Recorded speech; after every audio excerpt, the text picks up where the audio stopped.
Well, Alex Salmond's with us now, former Scottish First Minister. Hello. How much advance warning were you given? Oh, none at all, but I suspect was very few people were told in advance. What does her legacy look like? Well, I mean, Nicola's biggest political talent was as a communicator. I mean, she was a superb political communicator. And that was shown up in the pandemic, where there was pretty clear messaging from Scotland and much less clear messaging from Downing Street. So I think that was her, I would say, biggest achievement.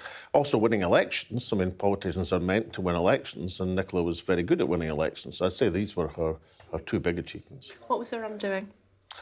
I don't know. I mean, there's a multitude of problems just now in terms of policy delivery in Scotland. Not just the gender recognition bill, but the things like non-delivery of the A9, which is a huge project in Scotland. The mounting problems in health and education, a looming difficulty over a deposit return scheme. But none of these things are things that you don't normally cope with. I mean, governing is quite difficult. And normally when you come up against a problem, you find another way, you change direction, you resolve these, clear the decks, especially since her policy was that to have a de facto referendum next year in the general election. You would think, that would be your moment. You'd either win or lose it. It would be your moment for stepping down. So I think it's a surprise to most people. It's certainly a surprise to me. So why do you think now, then? I don't know. I mean, that's only a question. You don't think it's the gender recognition issue? No, I don't think it's a single issue. I mean, I think that was a major misstep.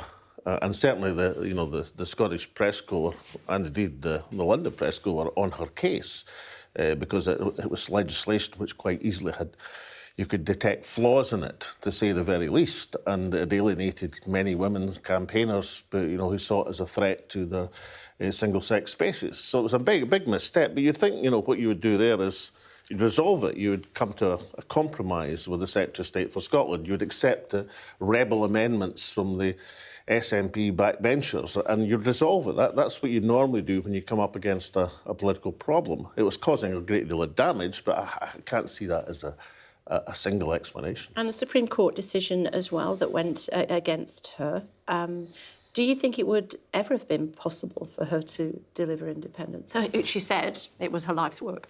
Well, you see, the Supreme Court, going to the Supreme Court and asking for their advice was inexplicable as a political strategy. I mean, the Supreme Court of the United Kingdom, it says it on the tin.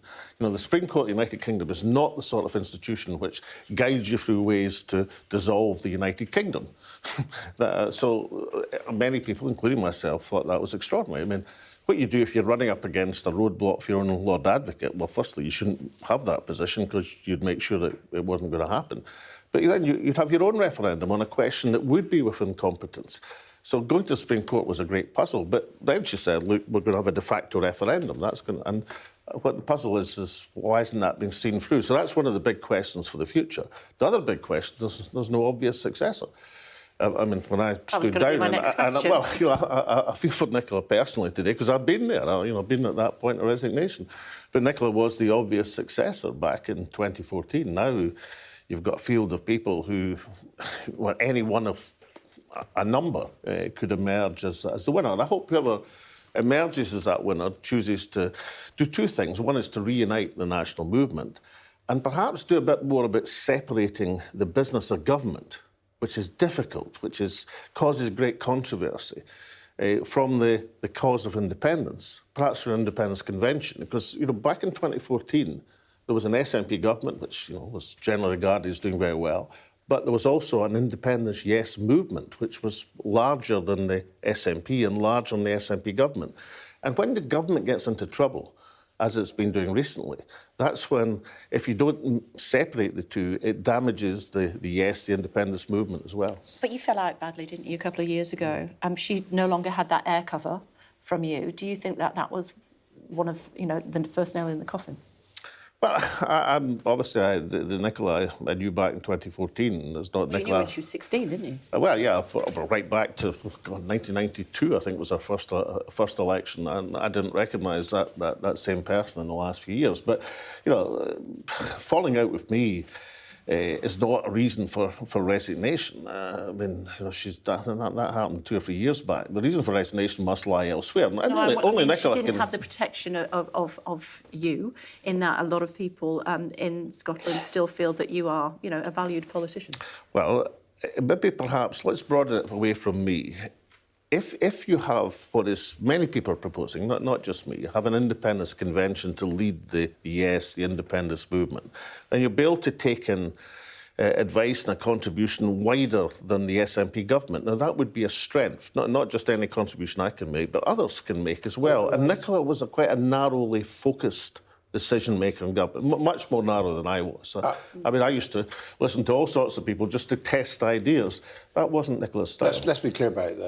Are you saying, with Nicola Sturgeon gone, you see the possibility to merge your party back with the SNP? Well, what I think, Adam, would be more likely, it would be to have the independence convention that people within the SNP have been calling for, which at one stage Nicola agreed with, and people out with the SNP, whereby the leadership of the independence campaign would be comprised of a number of political parties and cross-party and non-party organisations.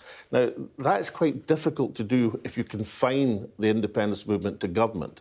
Now, that's something we didn't do in 2014, as you remember. There was this multifarious yes movement which went far beyond the SNP government. And it was only when we had that movement that you saw the takeoff of independence support from roughly 30% to 45%. I mean, I hear what you're saying, and I remember 2014, but what you appear to be saying is get on with government and put almost the independence campaign, not just separately, but to one side. I mean, a delay in when the choice may come again. No, not a delay at all. Much more, because the case for independence can suffer from the day-to-day difficulties of government.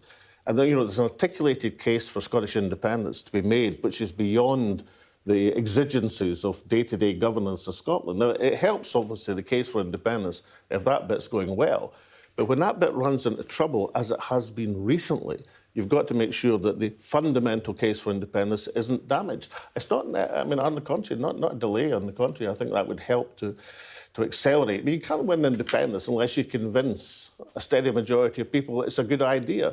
And you can't do that unless you're campaigning on the independence issue. And that can get burdened by being bogged down in day-to-day difficulties. I was chatting to one of my Westminster contacts this morning, and they said it's a good day for unionism.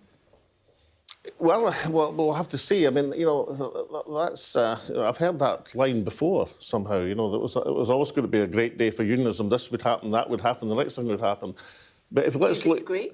Yes, I do actually, because the steady aspect of the last generation of Scottish politics, the underlying position has been the growth of support for independence, and hopefully we'll see now the broadening of that independence base beyond the SNP. So let me put it a different way. Are we closer or further away to Scottish independence today, given that Nicola Sturgeon's resigned? Well, it depends who emerges as the First Minister and SNP leader. If it's somebody who's going forward. Give us who you think. I mean, I'll give you 4 names: Kate Forbes, Hamza Yousaf, John Swinney, Angus Robertson. John Swinney? I think it'll emerge. Obviously, not a fan, but... No, I was surprised at the name. I would say it's more likely to be somebody from the new generation than the previous Nicola generation. But, Straw poll in the Times, Kate Forbes is leading? Well, I mean, she certainly had the advantage of distance from some of the government's recent difficulties. And of course, she seems an incredibly able young woman. The question, when you're tested in government.